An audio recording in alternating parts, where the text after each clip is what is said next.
Mr Finn. Thank you, Mr Acting President. Well, I have to say, having listened to Ms Patton's contribution to this debate and speaking on the on this particular bill today on renewable energy, I have to wonder. What goes through. I've often wondered what goes through Ms Patton's mind. I'm starting to get a glimpse, and it's scary. It's very, very scary.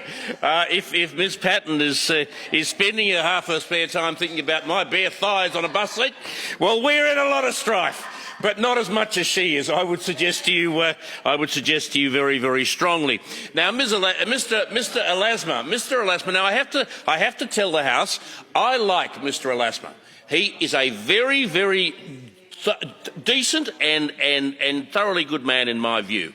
However, on this occasion, he's fallen for the Kool-Aid hook, line and sinker. He may have overdosed on the Kool-Aid. He came out with some of the most extraordinary statements I think I've ever heard in my life, saying that this particular piece of legislation was going to be the saviour of us all.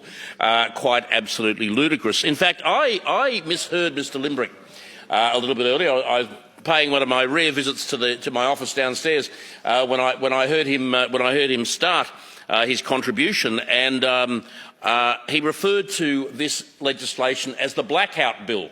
Now, I misheard that. I thought he said the whacker bill. And I have to say, I actually agreed with that.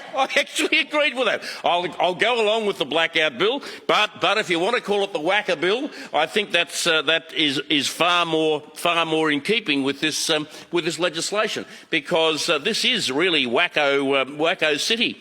We are constantly told by the climate lobby that we need to look at the science. I agree. I think that's a very, very good idea.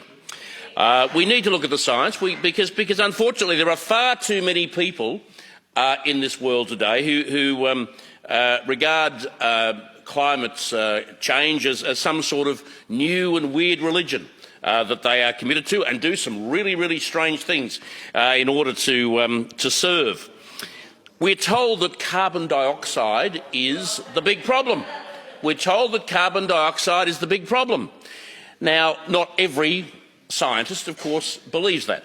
There is a loud and vocal lobby which says that. Any scientist who disputes that, as Peter Ridd found out in Queensland, is likely to be run out of town. And we've seen a number of scientists over the years who have expressed a scientific view, and they have been treated abysmally by those with a vested interest in ensuring that climate change is promoted. But we are told that carbon dioxide is the big problem. Now, I've got a lot of trees at my place, and I reckon they might have a very different view, because without carbon dioxide they'd all be dead, and that's something that perhaps the Greens might like to take on board. But let's consider this. Let's have a look at the science. Let's consider this. 3% of the world's emissions are carbon dioxide. 3% of the world's emissions are carbon dioxide. 1.3% of that 3% comes from Australia.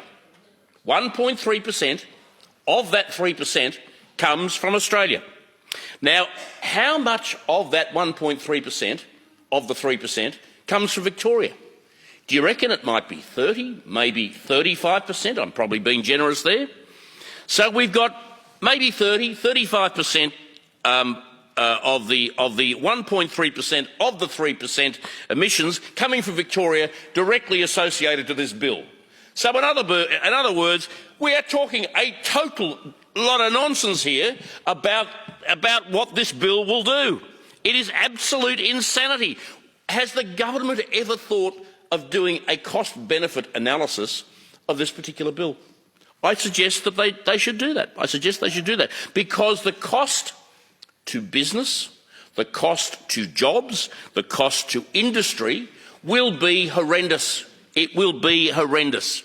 To say nothing of the cost to families. Yes, working families. We remember the Labor Party used to talk about working families. They don't anymore. because they've given them up as a lost cause. They've jumped in bed with the extremist Green lobby. Working families don't matter anymore, but I'm still totally committed to working families, and working families are copping it in the neck as a result of these extremist Green policies that are being pushed by this government. And you know, I can't help but think, and we've just been through a particularly cold winter. I can't help but think every day of that cold winter how those pensioners are coping, not being able to warm their homes. How many of them spend all day in bed because it is the only way they can keep warm. They cannot afford to warm their homes.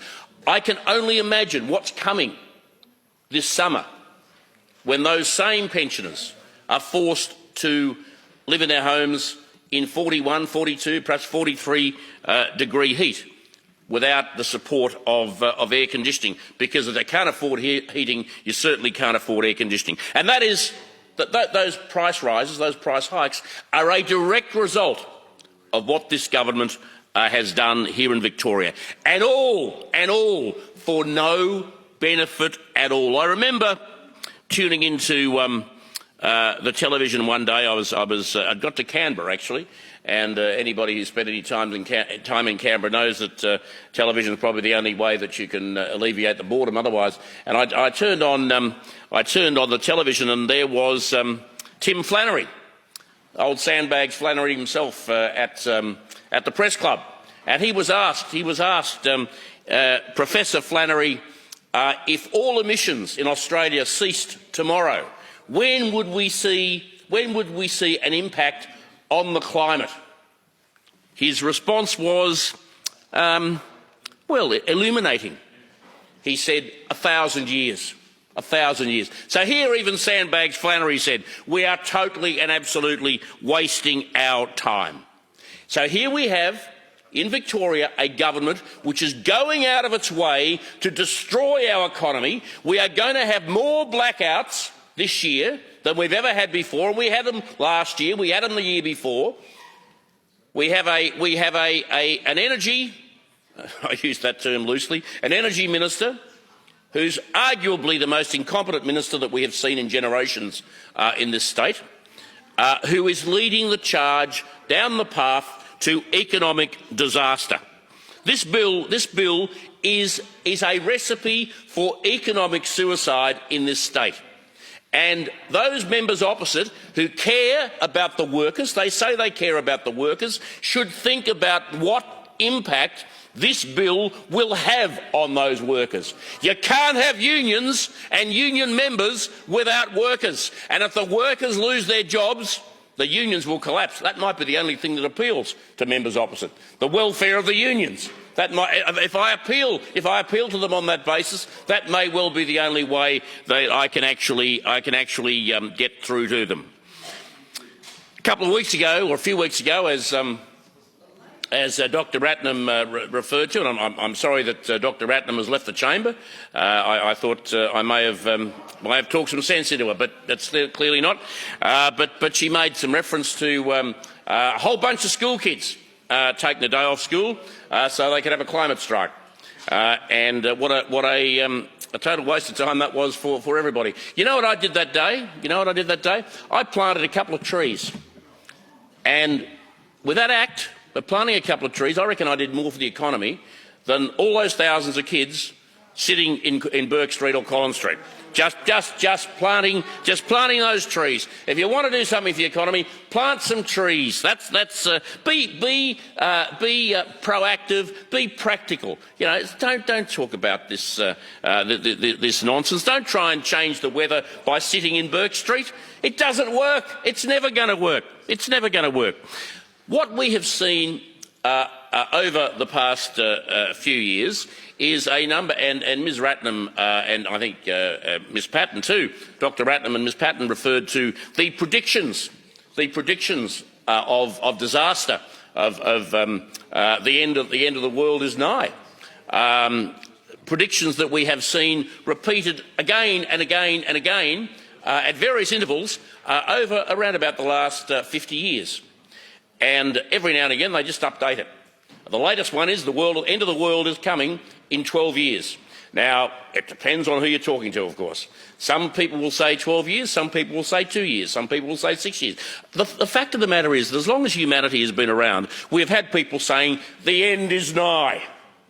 And it's happening again. It's happening again. Let's face facts. There is no climate emergency.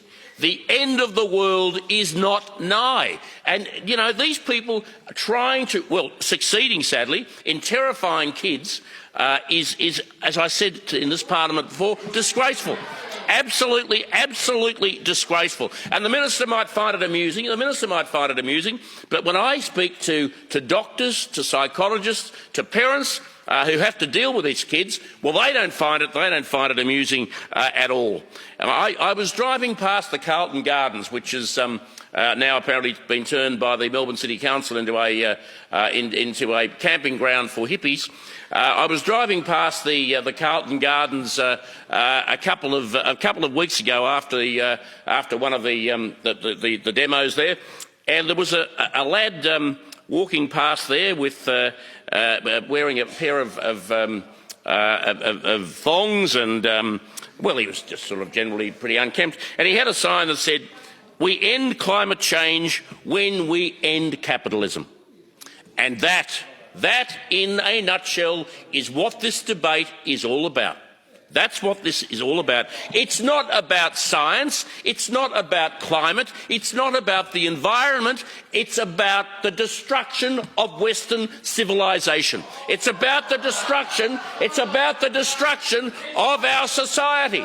That's what it's about. That's what it's about. That's why climate activists want to destroy our industry. That's why they want to destroy our agriculture. That's why they want to destroy our jobs, because they want to destroy the Western civilization as we know it. That is what it is all about. That is why all those predictions by Al Gore, by Sandbags Flannery, by all these people over so many years have not come to pass. There are still plenty of polar bears. There's still plenty of ice at the polar caps. We still, believe it or not, have rain. We have rain. Remember, Sandbags Flannery told us it would never rain again. He said. He said it would never rain again, and we had all these. Well, we had drought before. I remember when I was a kid, and I won't go into where Ms. Patton went, but we had drought back in the 70s. We've had drought in the 30s. We've had, if you want to speak to Dorothea McKellar, I don't know if she's still with us, but you can read her writings where she talks about a sun-drenched country and drought and flooding rains and all that sort of thing. That's been around for a very long time. This is, drought is not something that's new. It's not new to Australia, but the fact of the matter is that none of the predictions, and I'm not just talking about the majority or even some, none of the predictions of disaster that have been made in the last 50 years by various people, predominantly by loudmouth politicians, making a lot of money out of it, I might say. Al Gore has made himself very, very, very rich by saying really, really stupid things that people believe. None of these predictions have actually happened. They have not happened. And you might ask yourself, if that was based on science, did science really get it that wrong? No, science didn't get it that wrong, because those predictions were not based on science. Those predictions were political, to achieve a political result for the people saying it. And it's still happening now. It's still happening now. We do not have a situation where the end of the world is around the corner. The world is particularly healthy. It's going along very, very nicely. Thank you very much. What we have to do is to talk some common sense on this issue. Please, some common sense. Forget the hysteria that we've heard over the last few years. Forget the nonsense that has been talked by people with a vested interest. We need to speak about what impacts people in a positive way, what is best for the people in Victoria. This legislation is most certainly not it, and I urge the House to reject this particular bill.